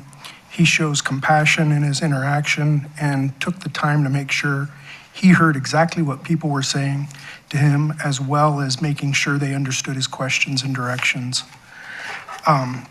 So I was really impressed with, the feeling that he truly cared about, what they were going through and what, obviously what they did to get him in there, the infraction or whatever it was. But he really wanted to make sure they understood what it meant and what their, what their options were. And I felt took into consideration what was the best for them. So I was really impressed with him and how he did court. And I spent a few minutes talking with him after court and really got a sense of how he personally, that wasn't just how he did court. I think that's just how he does business and does life. So I was really impressed with him, and I really feel that Judge Myers represents Keizer very well. So that's how I feel. Thank you very much. Councilor Reed. Thank you, Madam Mayor. I thoroughly agree with everything that Councilor Duran had said. It can be a very fine line between explaining things well and being condescending, and Judge Myers definitely focuses on the former. He explained things very well, and yet he makes everybody feels respected. I would think that everybody should feel respected because he is very respectful in his presentations of explanations. He's very respectful to the police officers involved. He is very respectful, and he also makes it a learning opportunity. I've learned a lot. The fact that the 5 miles over the speed limit thing is not necessarily a thing, that was important for me to know. He just does a really good job of taking those teaching moments, and furthermore, even after the judgment is handed down, he gives options in terms of payment plans, working with the city to make sure that that the fines are doable, and again, as Councilor Duran says, puts the needs of the plaintiff or the defendant in as a priority. So, and he's just very efficient, and he works very well with his staff from what I've seen, and as I agree that he represents Keizer very well, and we are very fortunate to have him. All right, thank you very much. Other councilors have questions for Councilor Duran or Reed? At this point, does anybody feel that we need to revisit any of these items and adopt a municipal judge evaluation process? All right, we are good to go, continuing to enjoy the services of our municipal judge, Myers. All right, thank you very much. That takes us then to the last item under administrative action, the resolution establishing the amount of the sewer system development charge for wastewater treatment facilities, repealing resolution R 2021-3206. This goes to Mr. Johnston. I can't believe this is on me too. It's got your name on it. Yes, I have to thank my assistant who actually drafts most of these things, and some of which I change dramatically, and then I remember, and then others like this that I forgot that I did, which wasn't really me. So this is an annual pass-through so to speak? The council adopts the amount of the sewer system development charge. As you may know, some of you, we have two system development charges for sewer. One is kind of Keizer's charge, which is for the lines, the transmission lines. And the other is for the treatment facilities, which is Salem's, of course. And so those are two charges, but under our agreement, we pass through that charge. And so every year we come up with a resolution for the new annual fees. And we did not schedule a public hearing. A public hearing is not required, but under state law, if we're looking at a fee increase, the mayor needs to allow comment. So I would ask the mayor to address the audience and allow any comment before you take any action on that. And the fees are set forth in the resolution. And with that, I'd be happy to answer any questions. Thank you very much. Just one clarifying question. The wastewater treatment facility is operated by the city of Salem, but it is actually a regional facility. That is correct. Okay, so they don't own it outright, as I recall, because we had that debate several years ago. Any other questions on the staff report? This is a fee increase, so is there anyone here who would like to address the council on this issue this evening? I would invite you to come up at this time. Okay. Seeing none, anything else, council, before we put a motion on the table? Council President Smith.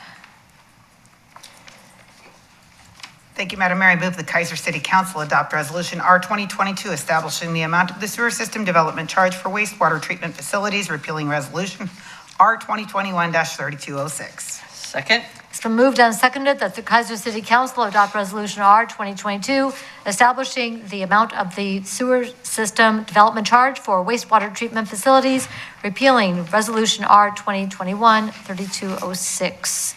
Any further discussion? No more jokes about pass-through?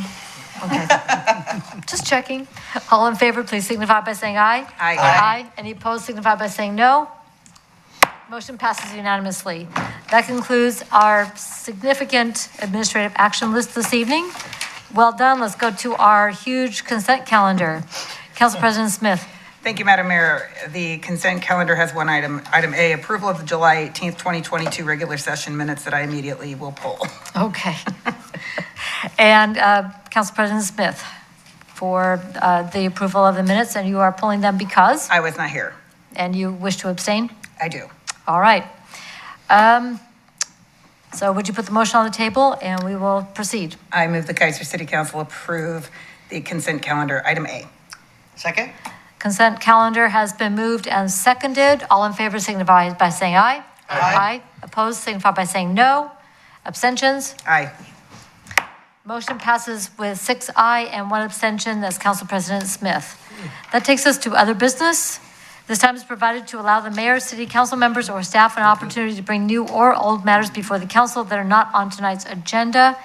And we do have an item this evening for us to address under other business. City manager, that's Mr. Johnson. Who wants to lead off? And that would be the CFAC rules. Since Mr. Johnson's occupied, I can lead off with that one. I can address that. All right. My apologies there for the sidebar. You don't have to have the vamp. Let him take over. So the council met in executive session tonight and has a matter that would require a motion to suspend the rules, and after that is passed, then I can address the matter. It has to do with joining an appeal by other cities with regard to the DLCD, the Department of Land Conservation and Development's climate-friendly and equitable communities rules. So I would request the council consider a motion to suspend the rules to discuss that. Thank you very much, Council President Smith. Thank you, Madam Mayor. I move that we suspend the rules. Second. It's been moved and seconded to suspend the rules to take up the matter of the climate-friendly equitable committees rules. All in favor signify by saying aye. Aye. Opposed signify by saying no. Motion passes unanimously. Mr. Johnson. Thank you, Madam Mayor, and council may wish to weigh in, but for the benefit of the audience, the state DLCD recently adopted the climate-friendly and equitable communities rules. This the purpose and concept of these rules are laudable. I think most cities support the general purpose and concept of these rules to beneficially affect climate change and allow communities to be more equitable. However, the rules are extremely detailed and mandatory, have extreme effects on the cities, and have timeframes and expenses that are unknown and could be significant. There is at least 4 or 5 cities and probably more that plan to appeal this. They are asking for support from other cities to join in this effort. And again, I want to make it very clear, all of the cities that I have talked to, and I believe the council feels the same way, do not object to the general purpose or concept behind these rules. There are a very good purpose behind it. However, the detail and amount of mandatory action based not on legislative action, but a simple executive order by the governor, frankly seems like state overreach. You may have remembered, some of the audience who come to council meetings we recently went through, and I'm sure the Planning Commission remembers very well, a lot of work on middle housing. I can tell you frankly that staff, and I think some of the council doesn't necessarily agree with all of it. However, that was mandated by the state and mandated actually by the legislature through House Bill 2001 and Senate Bill 458. Unlike that, these rules are not mandated by the legislature. There is no legislative bills passed to mandate this. It was mandated by a governor's order. And so this is something that I feel like would be appropriate for the council to consider. And as I said, I have colleagues that have approached us, and that's why I approached the council on this. I have shared a suggested motion with Council President Smith that would get the ball rolling with us to be able to join that appeal. And so with that, I'd be happy to answer any questions. Thank you very much. Are there any questions on the issue that is before us? Council President Smith. Thank you, Madam Mayor. I move that the Keizer City Council direct the city attorney to move forward to join other cities to appeal the recent climate-friendly and equitable committee's rules adopted by the DLCD, subject to formal approval by the council at any joint appeal agreement. Second? It's been moved and seconded that the Keizer City Council directs the city attorney to move forward to join other cities to appeal the recent climate-friendly and equitable community rules adopted by the DLCD, subject to formal approval by the council at any joint appeal agreement. Friendly amendment, DLCD needs to be changed to LCDC, the Land Conservation and Development Commission, which is the body that adopted the rules. Thank you. Accepted? Approved. Okay, so it is as amended. Comments, discussion? Councilor Herrera. I just want to reiterate what City Attorney said about the spirit of the proposal here. You know, we want to help with climate change, but some of the stuff is like way too in the weeds as far as the mandates and the deadlines and the. So I think we're joining with other folks to actually do the right thing. I think we'll end up with something, but we all know climate change is here and real and all that's important. But I think some of the mandates kind of go a little too far. So I wanted to make sure that was clear. Thank you very Madam Mayor. much. Thank you. And I would like to point out that I was a signatory on a letter that was drafted and submitted in public testimony to LCDC, the Land Conservation and Development Commission, asking for them to not pass this particular iteration of the rules, but to continue work on them. They are 100 pages long, 100 pages. And one of the concerns that many of us expressed was that our communities have done a tremendous amount of work on this issue already. Keizer adopted the River Cherry Overlay District with a lot of this in mind, that it does produce, especially with our activity nodes, a lot of the results that we're after, but that would be completely subject under these rules to revision by LCDC. And we want them to spend more time to work with the jurisdictions rather than say, well, that's cute, but we want to redo it for you. So that letter is available publicly. Anything further? All in favor signify by saying aye. Aye. Any opposed signify by saying no. Motion passes unanimously. I deeply appreciate the work on this. Is there any other business from staff or city council before we go to the reports? Okay, staff reports. Mr. Brown? Thank you, Madam Mayor and Council. I just wanted to talk about one thing that was brought up earlier, and then Chief Teague has something that he wanted to talk about tonight. It was earlier talked about the Tree City USA pursuit of that application.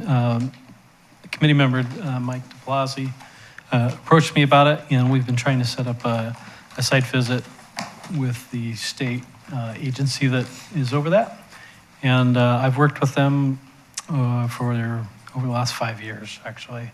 And so I was able to reach out, make that and I did encourage him to initiate that through the committee process. I thought that would be a good way to approach it. But meanwhile, him and I are trying to set up a meeting with the state. The state's been very cooperative, but they've got some turnover, and it's trying to negotiate his schedule also. So just something we're looking into, and more to come on it.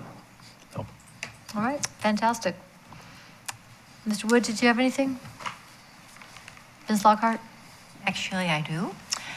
You all on the dais there have cards for volunteers. We're recruiting for a couple of different ones, and I made those so you can take those with you on your ride-alongs that you do tomorrow for a National Night Out, and pass them out to anybody who's interested. Thank you for doing this for us. Much appreciated. Chief? Oh, Debbie Lockhart stole my thunder. Aw. Just a reminder, tomorrow night, National Night Out. It's too late to register now. There's a lot of work that goes into marrying up officers with riders with the actual gatherings, and that'll be tomorrow night. Meet us at the PD at 5:30. So how many cities, wow, I'm on a different plane. How many National Night Out parties have registered? You know, I haven't seen the packet. I don't know. I know that we're down. We used to have lots, over 40, and I think we're down almost half of that. It's hard to restart after these last couple of years of what the heck. It's hard to restart a lot of things after the past couple of years. Yes, a lot sir. of important things. Yeah, and this is one of them. So National Night Out and our Neighborhood Watch.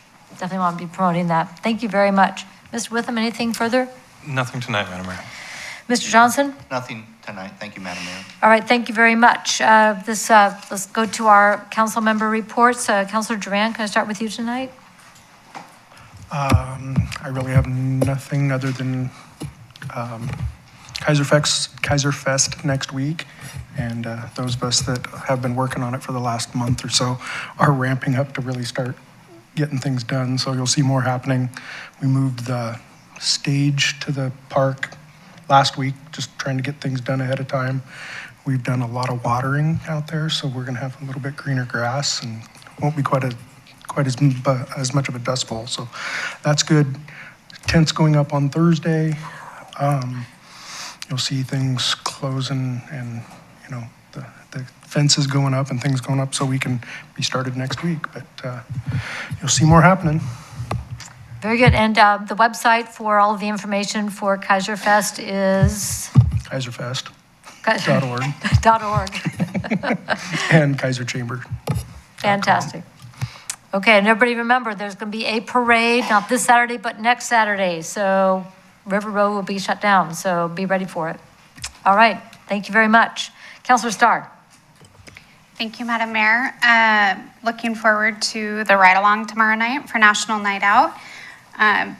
Had a blast at the community dinner on Wednesday night. I probably got more potato salad around than I did on people's plates.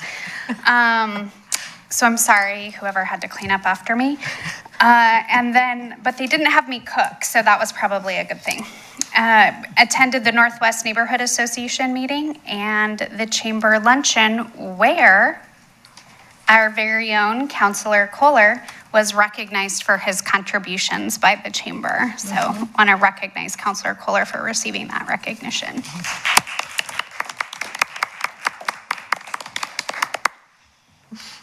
You didn't bring it with? Thank you very much. Council President Smith. Thank you very much, Madam Mayor. I don't have a lot tonight. I did want to just thank Councilor Kohler for covering me for the traffic and bike ped safety committee. I am never going to get this right. Traffic You safety got- bike ped. I'm getting There you close to go. that. You know that. Yes. I don't know why I have such a hard time, but thank you for covering for me for that. I appreciate it greatly. Thank you very much. I also want to congratulate and thank Councilor Kohler for the tremendous effort that he's put in with the Keizer Chamber. When the liaison is appointed, that individual can choose the degree to which they would like to participate. And Councilor Kohler has made a point to be very, very visible and present with the Keizer Chamber to really build a relationship between the city and the chamber to make it, I think, one of the strongest relationships that I can recall. And you've had a lot to do with that. So the thanks were very much heartfelt from the chamber. And I also want to express our thanks for the tremendous work you put in to really live up to Keizer Shows Up at all of the chamber events. So thank you very much. And also for slaving over that hot grill for the community dinner on Wednesday. That was a Did you see toasty the burn day. marks on my arms? Yeah, seriously. Councilor Kohler, anything else you've been doing? Well, yeah, Phil talked about serving 250 people. Well, I only cooked about 200 burgers, so he cooked the others, so I could actually come out and say hello to some people. But to recognize him as a community volunteer for us and as a volunteer of the quarter was really something that was amazing.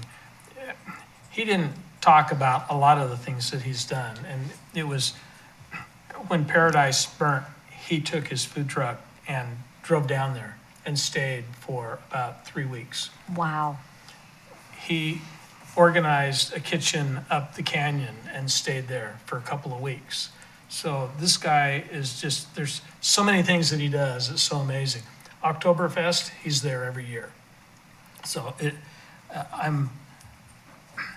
when the chamber gives me a little board for little things, there's so many people that do so much more.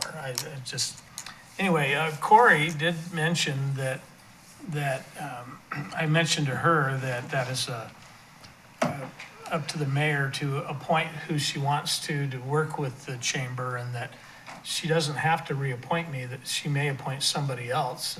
And she just said, like to see her try. But anyway, we'll talk about that later. This is going to be a January conversation, but Traffic Safety we're Bike good. Ped was an amazing meeting. There were a lot of different things we talked about in addition to what was reported. And that's something we'll have some interesting discussions on later, I'm sure.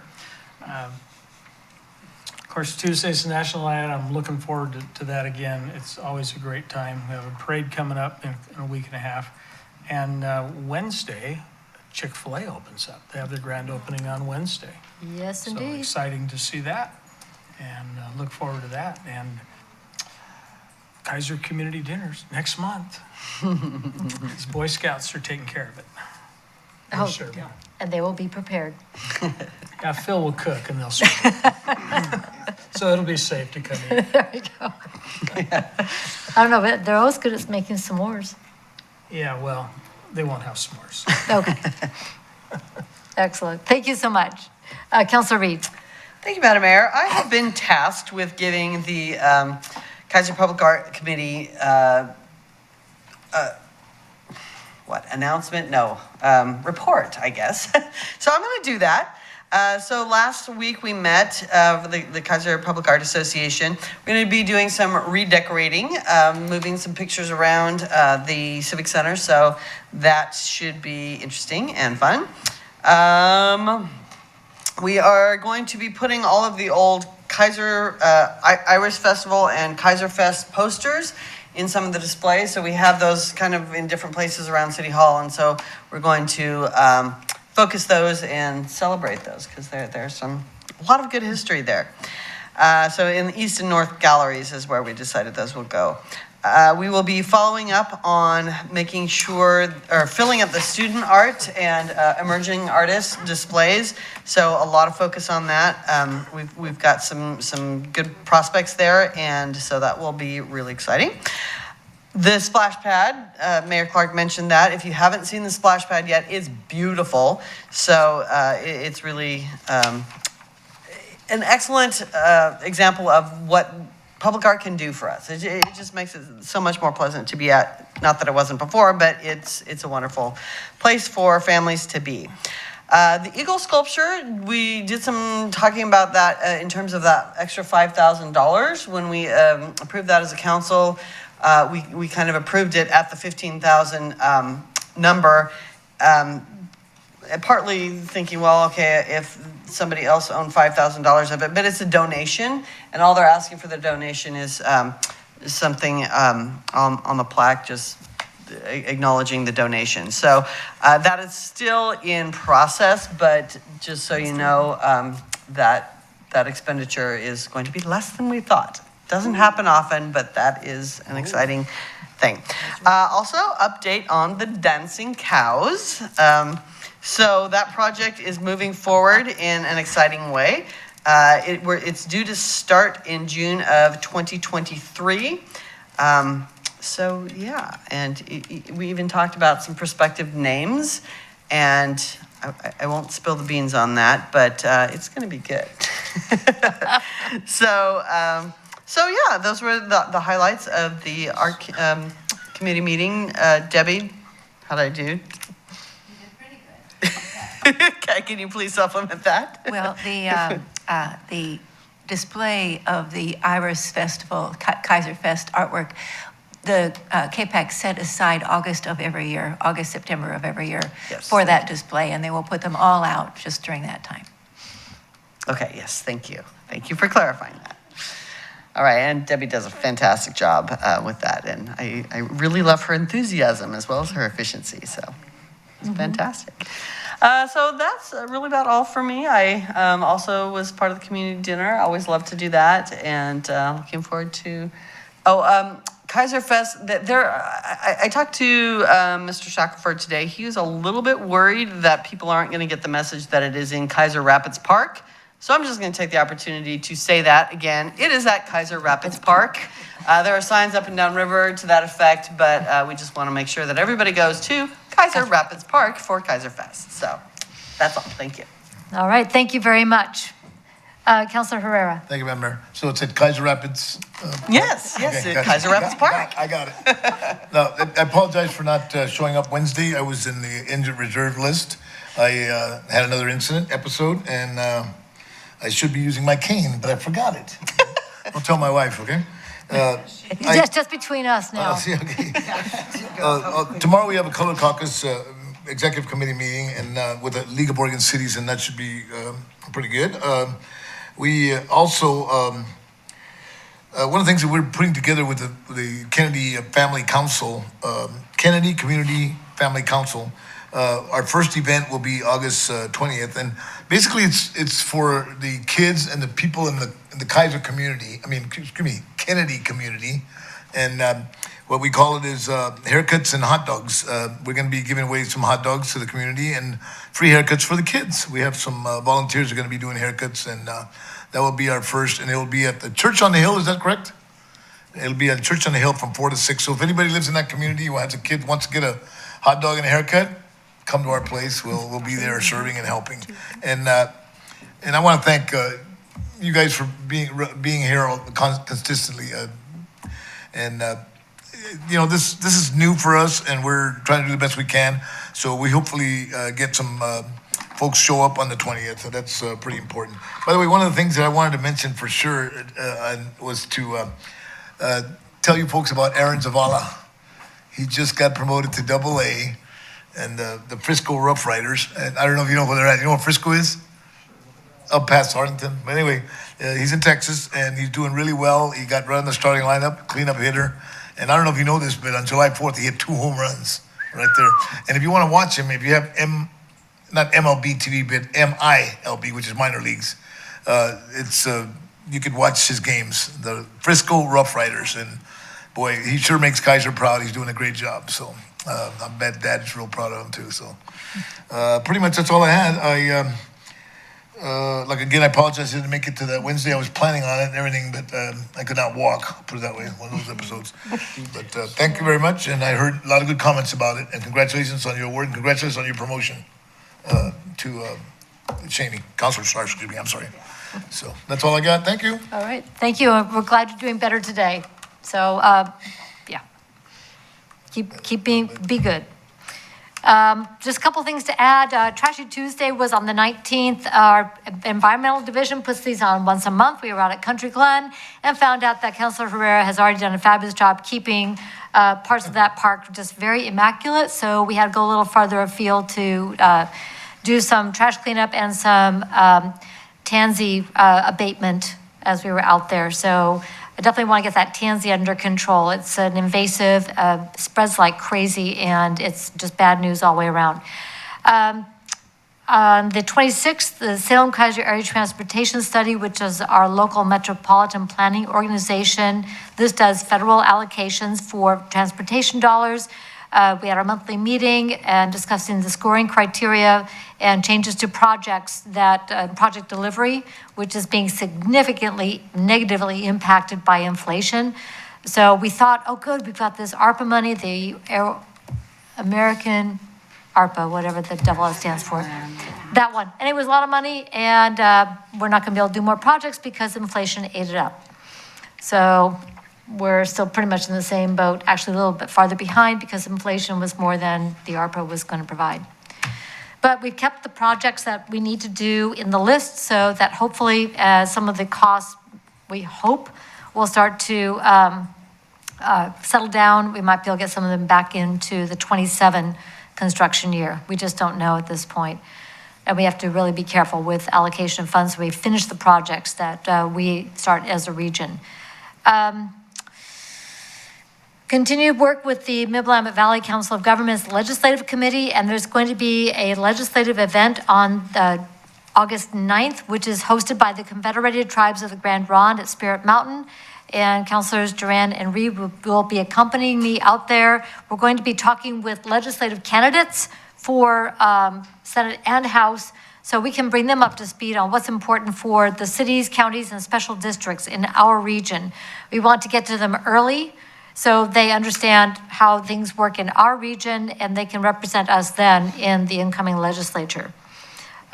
We don't, of one of our races, we don't have an incumbent, and on the other, we have an incumbent, but we want to make sure that all the candidates understand how things work and how things need to work for our three-county region. On August 11th and 12th, I will be attending the Oregon Mayors Association Conference at Newport. On the 13th, I have to come back because we've got Keizer Fest. We've got the pep parade. So Millie will be leading that parade, and I'll be hanging on to the other end of that leash. We'll have our main parade and then Crown the Hound and many other fabulous events as part of the Keizer Fest. A couple of shout outs. I want to congratulate Jody Christensen, who has been working very hard for the last 5 years as our Regional Solutions Coordinator out of the Governor's Office. And this month, she will be joining the City of McMinnville as the Community Development Special Projects Coordinator. And she'll be focusing on developing our ARPA projects. So congratulations and thank you to Jody Christensen, who's been a fabulous regional solutions partner for all of us. Also, want to give a shout out for Chariots, which has an online open house, and that's open for comment through August 18th. Go to chariots.org to learn more. Your opinion counts. And then one more thing is a happy birthday, Keizer Homegrown Theater. That was a fabulous retrospective of 10 years of fabulous Shakespeare with some of the highlights, including one of Lyndon Zeit's really famous scenes that we all got to enjoy. Congratulations to Keizer Homegrown Theater, to all of the people who have volunteered to be a part of that fantastic organization. And we hope for, and we'll be continuing to support them for 10 years or more into the future. So congratulations and thank you. If you want to see their next production, it is in collaboration with McNary High School. It is The Music Man. Tickets are on sale at KeiserHomegrownTheater.org, and we're looking forward to being a part of that.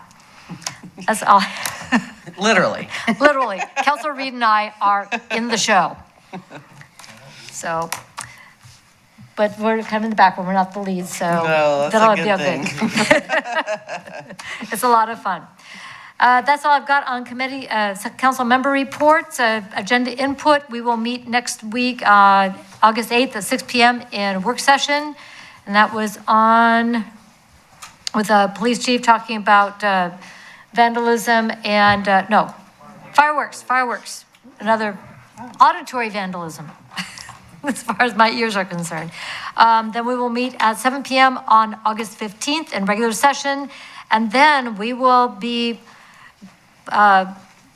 meeting again in September. The first meeting will be September 6th, which is a Tuesday following our Labor Day Monday holiday, and we will convene at 7 p.m. That is all I have. Is there anything else for the good of the order? All right, the time is 9:07. We are adjourned. Thank you all.